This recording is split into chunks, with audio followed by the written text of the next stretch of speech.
The king was so little prepared to renounce the new doctrine that he designated himself, with the royal cartouche itself, as a high priest of Hor Yimku and a friend of the sun's disk, Me Yatun.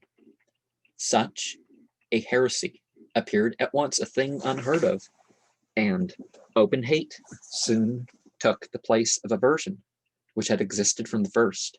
It was also the great misfortune of the king that his personal appearance was most unprepossessing, because of the incestuous breeding.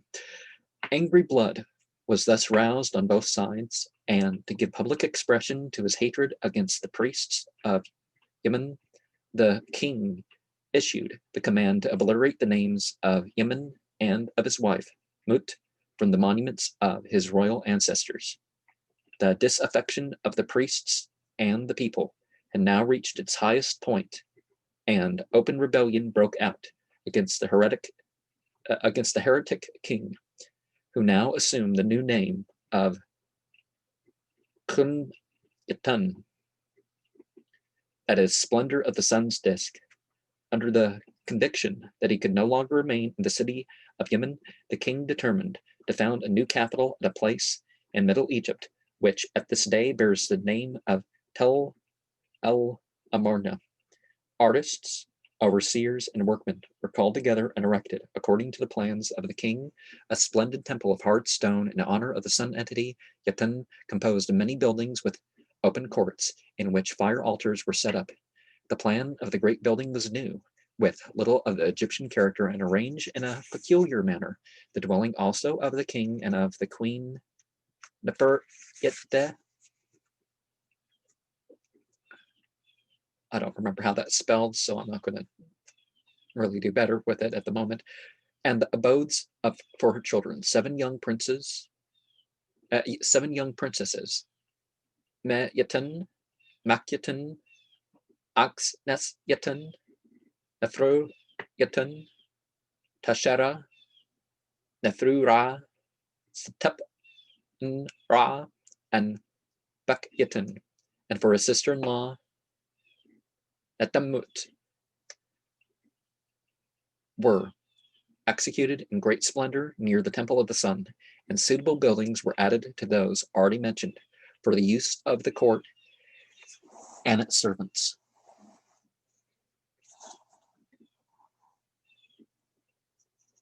The city was richly adorned with monuments, traces of which, in spite of their later wholesale destruction, are clearly enough preserved in the heaps of debris. The most important works of art were made of granite, which the king obtained from the quarries of Sian.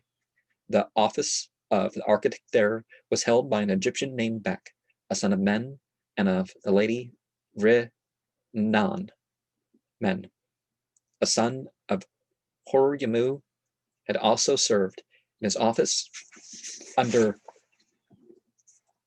Yemen Hattab Hukpahusser III as an overseer of the givers of life in the Red Mountain, and as overseer of the sculptors from life for the grand monuments of the king. The works of Bek,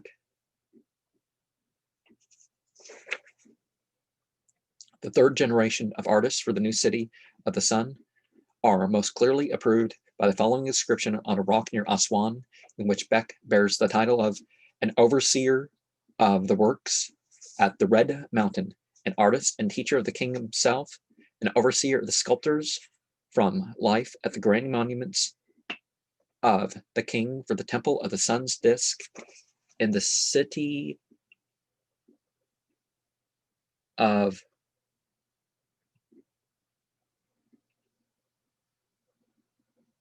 Yatun Ra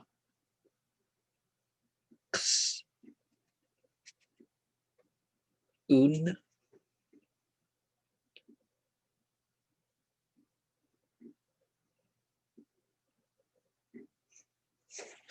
That's what that glyph looks like there. But the tombstone of the artist Bek was put up for sale some years ago in the open marketplace at Cairo. It is half a meter, or about 19.7 inches high. Inside a niche are seen two little standing images of a man and a woman. The inscription runs, on the right hand, a royal sacrifice to Hur-Yim-Ku, the sun's disk, who enlightens the land, that he may vouchsafe to accept the customary offerings of the dead on the altar of the living sun's disk, in favor of the overseer of the sculptors from life, and of his wife, the lady Ta-Hur. On the left, a royal offering to the living sun's disk, which enlightens the world by its benefactions, in order that it may vouchsafe a complete good life, united with the reward of honor, joy of heart, and a beautiful old age, in favor of the artist of the king, the sculptor of the lord of the land, the follower of the divine benefactor Beck. The inhaling of the holy incense and the receiving of the unction in favor of the artist of the king, the overseer of the sculptors Beck. The inhaling of the fragrance of the incense in favor of the overseer of the works of the lord of the land Beck. That thy soul may appear, that thy body may live, that thy foot may march out to all places in favor of the artist of the king and overseer of the sculptors Beck. That he may grant me to drink wine and milk, and that the king may receive the sacrifice of the dead in favor of the lady Ta-Hur. The phrase is marked by italics in the beginnings of the very ancient prayers for the dead, which were frequently used in offerings for the dead, and are also quoted as titles at the commencement of similar inscriptions. To show you that there's some of that slanted. The phrase, this is a facsimile edition, I guess. The phrase is marked by italics are beginnings of very ancient prayers for the dead, which were frequently used in offerings for the dead, are also quoted as titles at the commencement of similar inscriptions. The genealogical trace of the family artist comes out as follows: Hur Amu from Mun-Re-Nan under Yemen Nahatap Haqqa Usur, the third from Beck.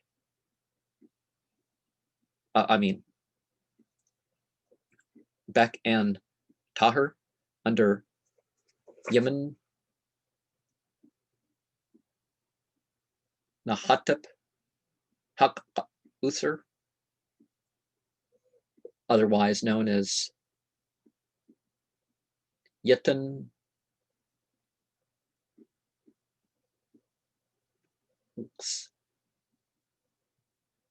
Raksun.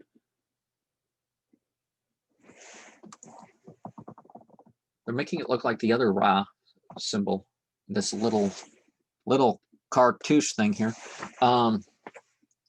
But Horamu, Men and Renan, Beck and Ta-Hur, first, second, third generation here. Another master who did not hold such a high office as Beck has not been passed over as a promoter of his art.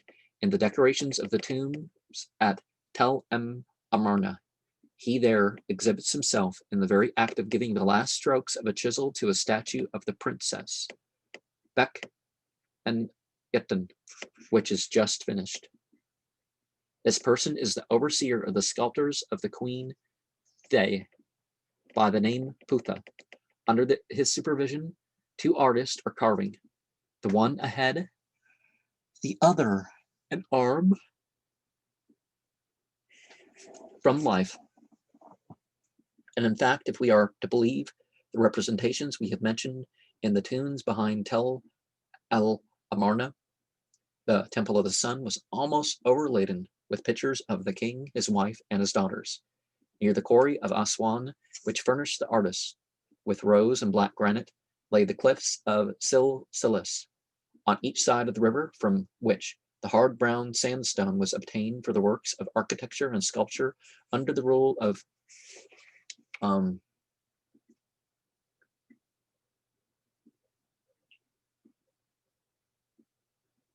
Yatanux Ra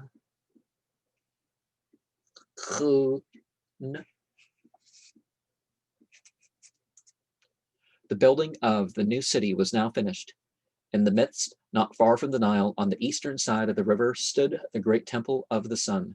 In the background, toward the east, rises a steep mountain, while on the north and south of the city, like an encompassing wall, stand two ranges of hills, reaching almost to the Nile and leaving only narrow outlets towards the east. To the right and left of the eastern chain of mountains, the dignity of chief prophet in the temple of the sun entity was bestowed upon a faithful servant of the king named Merera, which means dear to the sun.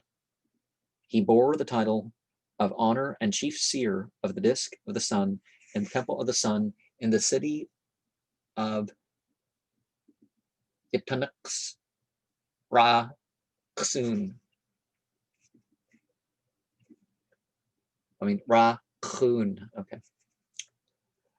In the presence of the king, he was solemnly invested with this high dignity. Pharaoh spoke to him on this occasion the following words: "Here I am, present to promote thee to be chief seer of the disk of the sun and the temple of the sun in the city of Kuatan. In the city of Yutnux Ra Kun. Be thou such, according to thy wish, for thou wast my servant who wast obedient to the new teaching. Besides thee, none has done this. My heart is full of contentment because of this. Before I give thee this office, saying, eat of the nourishment of Pharaoh, thy lord, in the temple of the sun."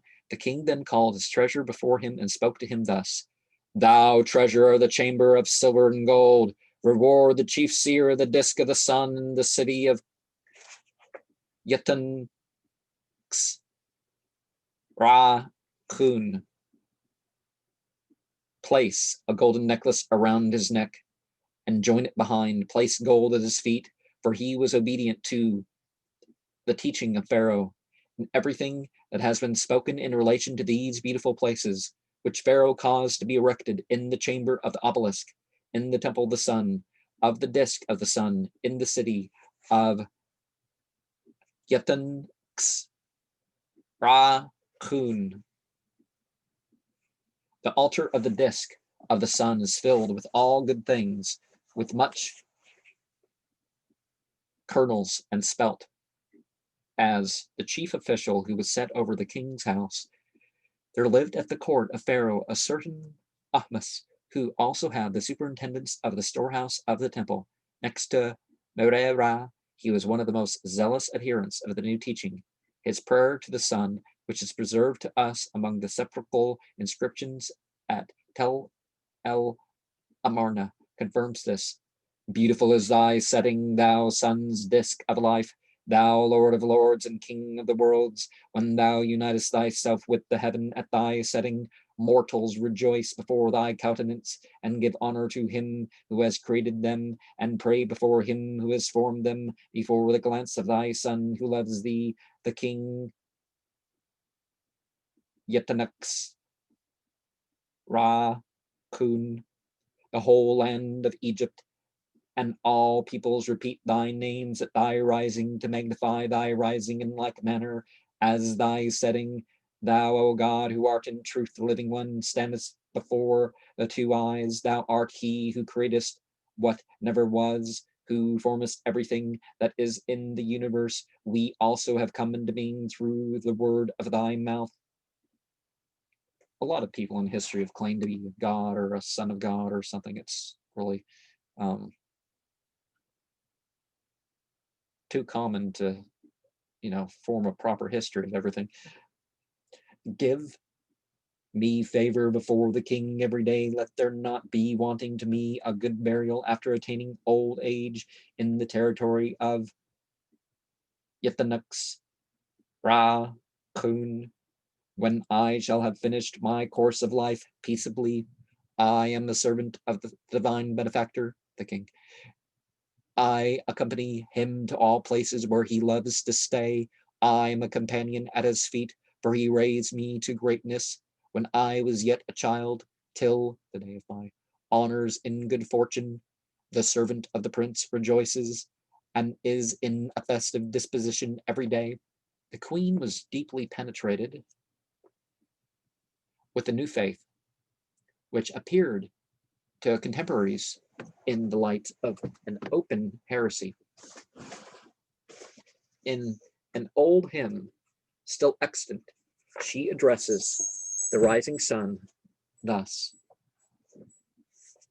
Thou disk of the sun, thou living entity, there is none other besides thee.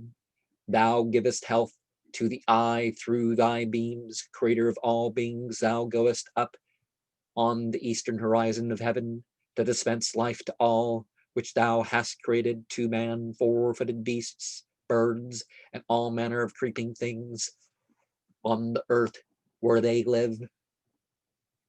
Thus they behold thee, and they go to sleep.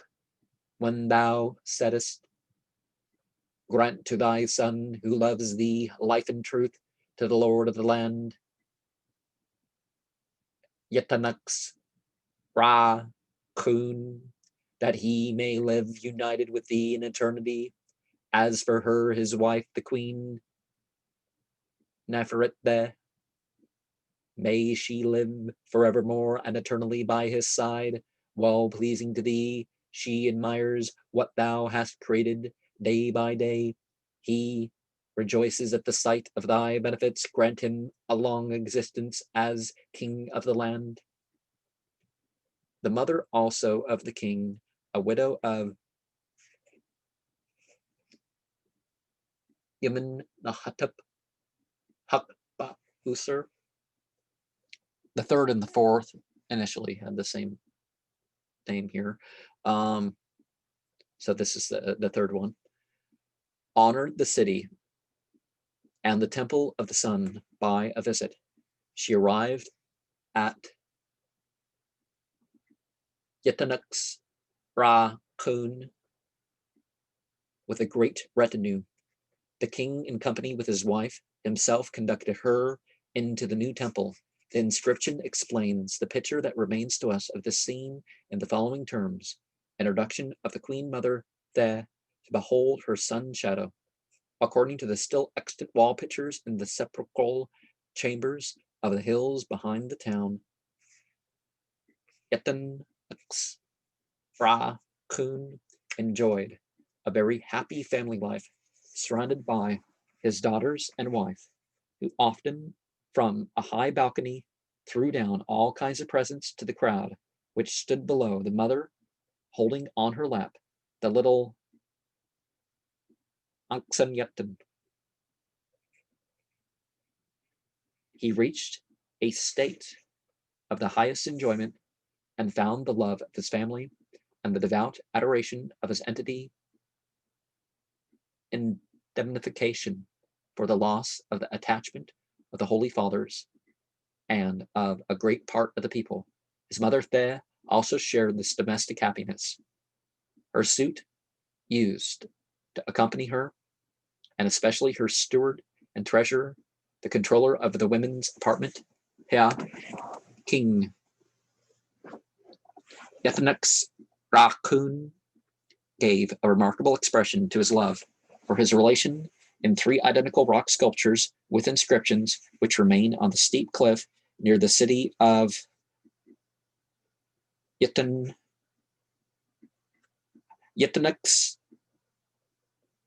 Ra Kun, but are barely within reach of the eye. The king and queen are seen in the upper compartment, raising their hands in an attitude of prayer to supposed god of light.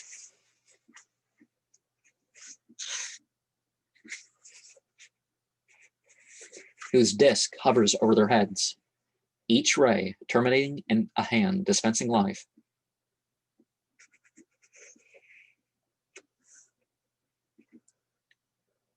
Two daughters, Marayitan and Makyitan, accompany the royal parents. The date of the 6th year in the month Framuthi in the 13th day gives to the whole a fixed historical epoch. Underneath are the following words, omitting the long titles of honor of the king or the queen. On this day was the king in Yetanux Ra Kun, in a tent, Bisis, and the king, life, prosperity, and health to him, changed Yetanux Ra Kun, which was its name, into Pa Yitan Haru, that is the city of the delight of the sun's disk. And the king appeared riding in the golden court chariot, like the disk of the sun, when it rises and sheds over the land its pleasant gifts.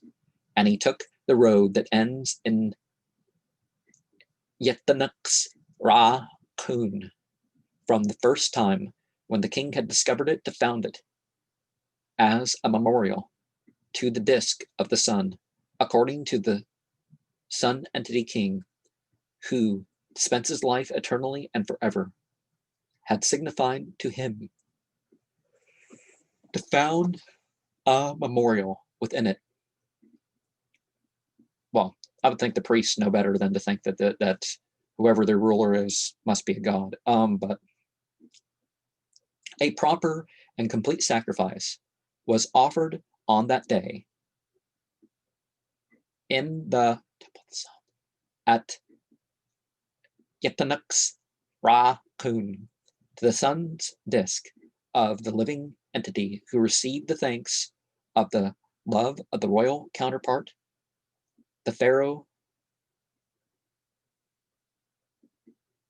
Yetanux Ra Kun.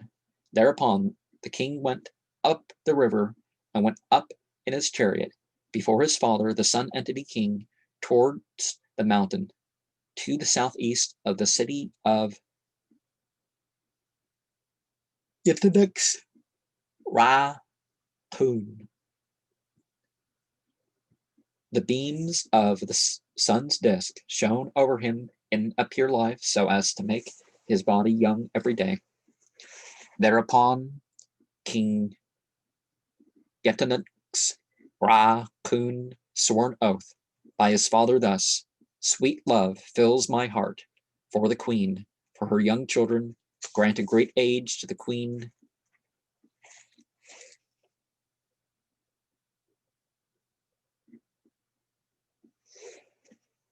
Nefertiti. In long years may she keep the hand of Pharaoh. Grant a great age to the royal daughter Merayetan, and to the royal daughter Makyetan, and to their children. May they keep the hand of the queen, their mother, eternally and forever. What I swear is a true avowal of that which my heart says to me. Never is there falsehood in what I say. With regard to the southern memorial tablet, the 4 memorial tablets on the east of the city of Yetanux Ra Kun, let this be the memorial tablet which I have set up in the place which I have chosen for it in the south, forever and eternally. This memorial tablet should be set up in the southwest towards the middle on the mountain of Yetanux Ra Kun in the midst of it, with regard to the memorial tablet in the middle of the mountain on the east of the city of Yetanux Ra Kun. Let this be the memorial tablet for Yetanux Ra Kun. This will I have set up in the place which I have appointed for it in the sight of the city of Yetanux Ra Kun, at the place which I have appointed for it in the east forever and eternally. This memorial tablet in the middle of the mountain to the east of the city of Yetanux Ra Kun. Let it be in the midst of it, with regard to the memorial tablet to the northeast of Yetanux Ra Kun. I will have set it up in its place. Let that be the memorial tablet on the north of Yetanux Ra Kun. Let this be the place which I have appointed for it. In such wise shall the memorial tablets be set up according to their directions towards Yetanux Ra Kun, from the memorial tablet of the south to the memorial tablet in the north. The distance amounts to 1,000 something. The following lines are so much destroyed that little more can be made out of them beyond the fact that the king also set up a similar memorial tablet at the west of Yetanik's Ra-Kun on the opposite bank of the river. There is some difficulty about the conclusion, for a postscript added not quite 2 years afterwards relates as follows with respect to the tablets. This memorial tablet, which placed in the middle, had fallen down. I will have set it up afresh and placed it again at the place at which it was. For this I swear, in the 8th year, in the month of Kiebe, on the 9th day, the king was in Yetanik's Ra-Kun, and Pharaoh mounted his court chariot and polished copper to behold the memorial tablets of the sun's disk, which are in the hills in the territory to the south of Yetanik's Ra-Kun. 2 of them stand in a valley covered with blocks of stone and debris. I gotta remember, you don't say that. In a southeasterly direction from Tel El Amarna towards Hagi Kandil, high up upon a wall of rock at a height of 9 meters, nearly 30 feet. The third rock tablet, on the other hand, is on the opposite side of the river, at Gebel Tuna, on the smooth face of the Libyan mountain. The same picture and the same inscription as the above named places present themselves to the eye of the traveler. According to them, the king visited the solitary mountain district again in his 8th year to convince himself that his orders had been obeyed. The memorial tablet had soon after their erection tumbled down, that is, had been destroyed purposely by disaffected Egyptians, so that the king found himself obliged to order their re-erection. The sepulchral chambers of Tel El Amarna, which received the deceased generations of the strange court of the heretical king, show us repeatedly in their pictures the king taking a journey in his chariot in the bright sunshine, accompanied by his daughters, who likewise, according to the fashion of the times, used 2-horsed and 2-wheeled chariots. In the 12th year of his reign, on the 18th day of the month Menker, Yetanik's Ra-Kun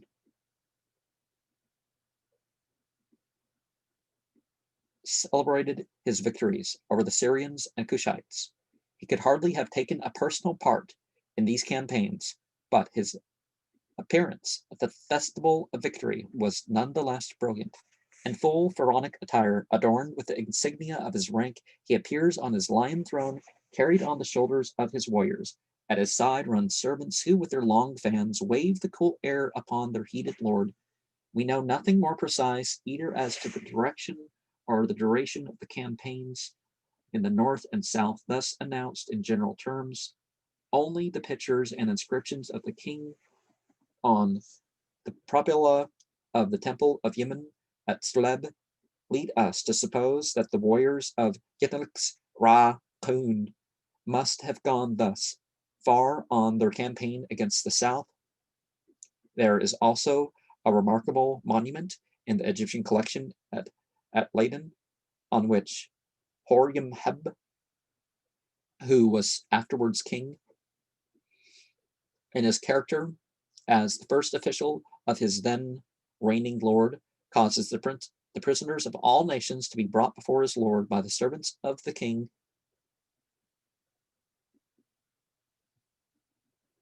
Negroes, Syrians, and small-featured Marmar-Ida, whose women lead horses by bridles as presents, form the chief members of the motley, cringing, submissive assemblage of foreigners before the king's throne.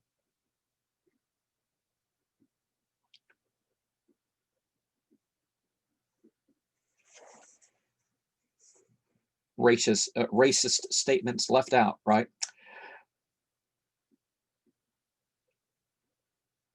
I mean, I'm not reading them. The king, as we have seen, died without male issue. Of his daughters, the eldest had married a certain Sa Next, The third, Anx Nas Pa Yitin, or as she was obliged to call herself later in honor of Yemen, Anx Nas Yemen, was married to the noble Lord Twat Anx Yemen, while the sister of the queen Nefertiti, whose name was Net Mut, became the spouse of the later king Horemheb. The husbands of all these princesses became kings. Among the first was Twat Anx Yemen, whose viceroys in the south were the same He and Yemenhotep, who had already held that office under Yemenhotep Hak-Ka-Usur. It is only under King A that we find a new governor of the same name, A, whose son Yemenappa, afterwards under Seta I, takes the place of his father. The succession of kings to whose combined reigns was allotted a very short time, scarcely the length of a single generation, is as follows. Sa Nuxt, Twux, Anx Yemen, A, Horemheb. Sa Nuxt, the husband of the princess Margaton, disappeared quickly from the stage of history. His successor, Twat Anx Yemen, the living image of Amun, Amun's like the invisible, or I forget what else you can say about that name, but the royal husband of the third daughter of Yetanix Ra Kun. Anx Nas Yemen has, on the contrary, had his memory preserved by one of the most remarkable representations in a sepulchral chamber at Gurna. This shows us the king on his throne, holding a public court in presence of his two governors of the south, He and Yemenhotep. The richly laden ships which contain the tributes and presents of the Negro peoples have arrived at Thebes. A Negro queen herself has not felt ashamed to appear in person on this conspicuous scene. She is introduced on a chariot drawn by oxen, surrounded by her servants, who lay the rich gifts and presents of their dusky mistress at the feet of Pharaoh, to his great delight and that of all his court.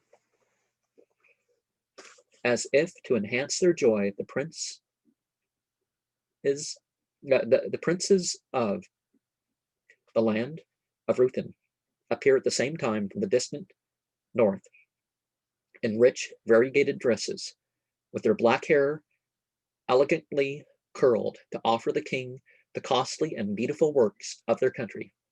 The inscription runs thus: arrival of the tributes for the lord of the land, which the miserable Ruthin offer under the leadership of the Egyptian royal ambassador to all countries, the king's son of Cush and governor of the south, Yemenhotep. And, stupid, conniving, whatever terms, it's like, if they were told to abase themselves, it doesn't mean they were. And just because you're conquered doesn't mean you're like stupid. There's a difference. Doesn't mean those people are stupid or whatever.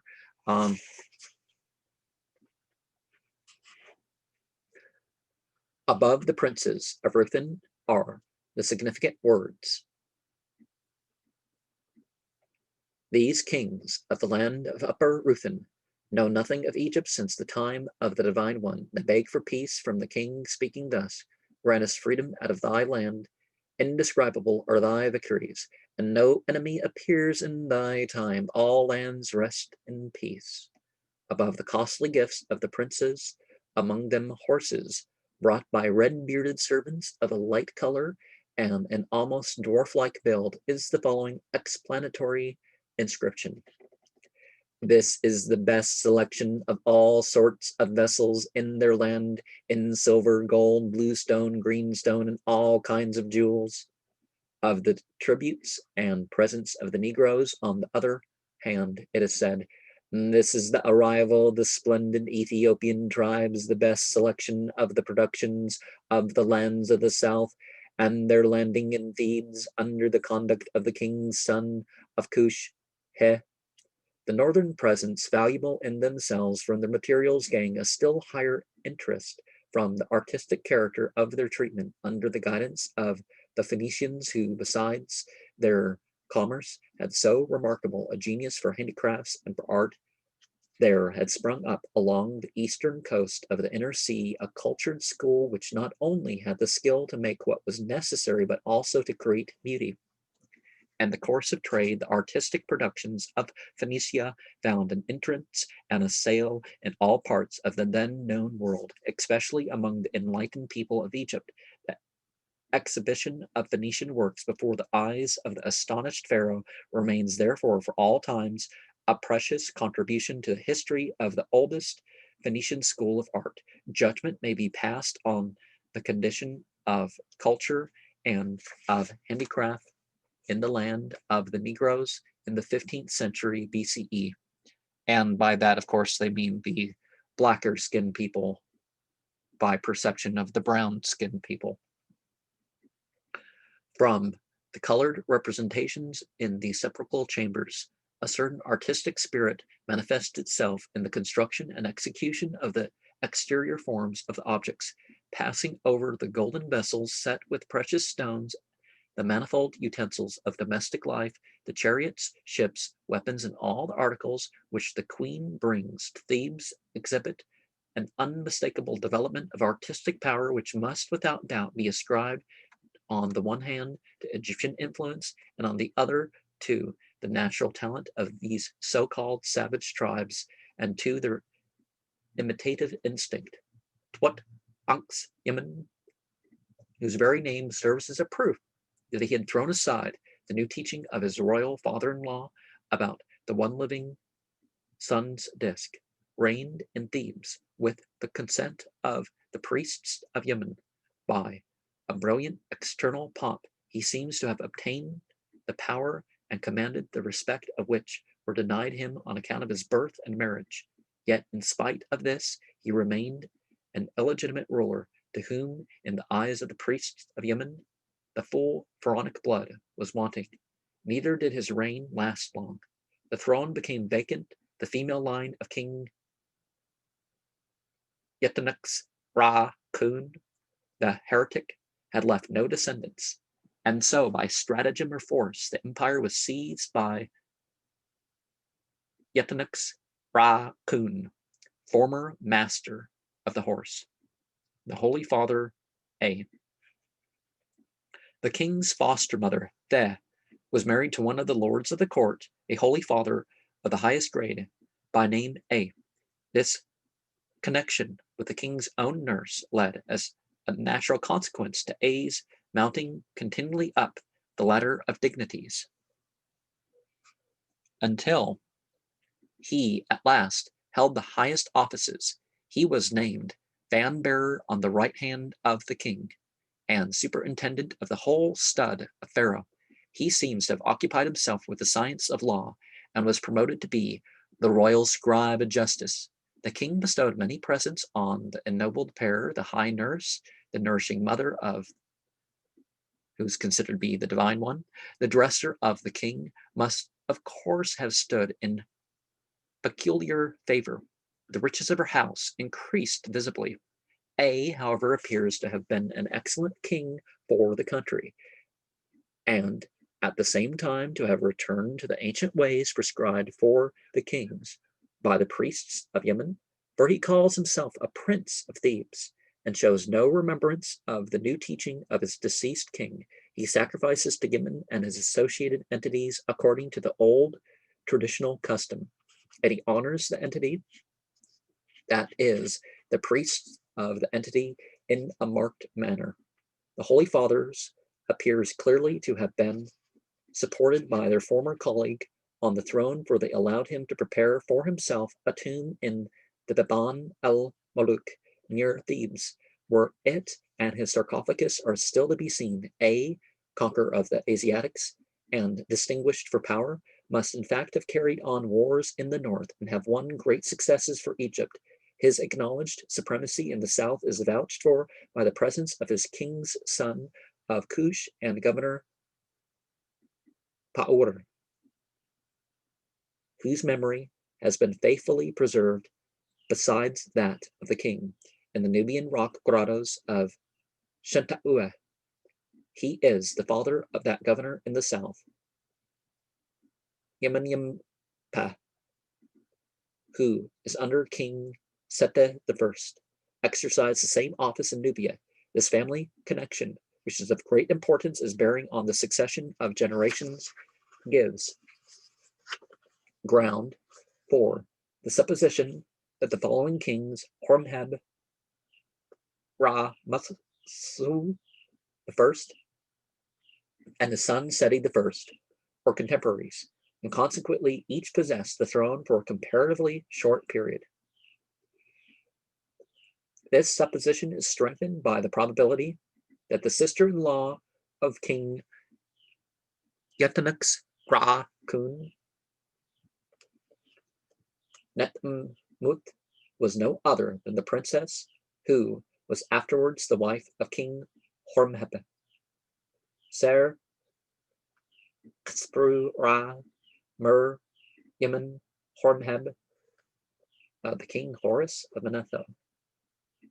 Okay, we have Ra Ser Kspru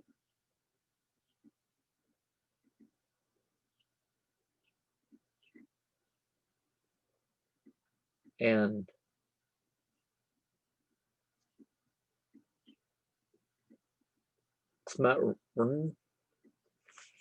I'm gonna hold on. Let me pause and try to give you a good transliteration. Okay, that Pharaoh's name has a Ra, Ka, Spru, Snoop, and some stuff. Horemheb. That's what we're arriving at.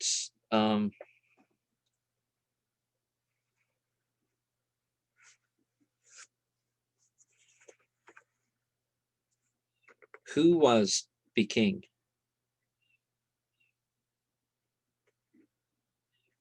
That was the great question. At the funeral of the master of the horse, there was probably in Middle Egypt a man whom, in all probability, Yemen na Hatep Usur III had known and honored with his confidence. His right to the throne of Pharaoh had but a slight foundation. It rested only on his marriage with the sister of Queen Nefret, the High Lady Nutmut, who has already been mentioned, but another helper stood by. This was the entity Horus,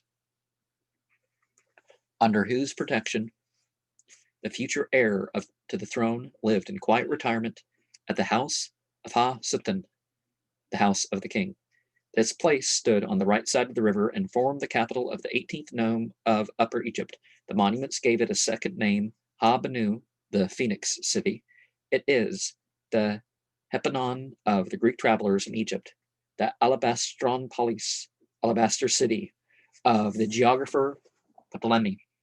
It stood probably in the neighborhood of the city of Yetanux Ra Kun. Oh, Kuat.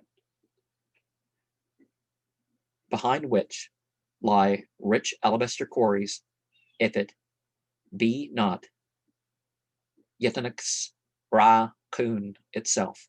The future heir to the throne bore the name of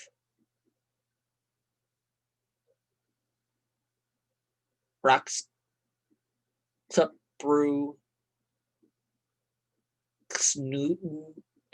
Snoop, and okay, that's going to take some time to get. But as to how he obtained his royal dignity, he will allow his own monument in Turin, which is at least 33 centuries old and needs no elucidation, to speak for itself. While he was yet carried as a suckling in arms, both old and young touched the ground before him. His tutelary entity, Hur of the Ha-Sutun, had chosen him, for great things. He knew the day of his good fortune to grant to him his kingdom.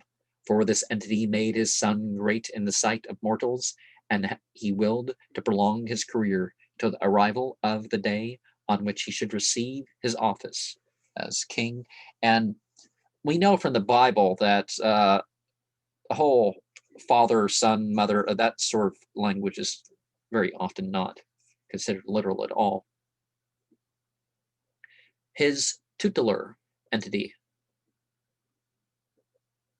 I'm sorry.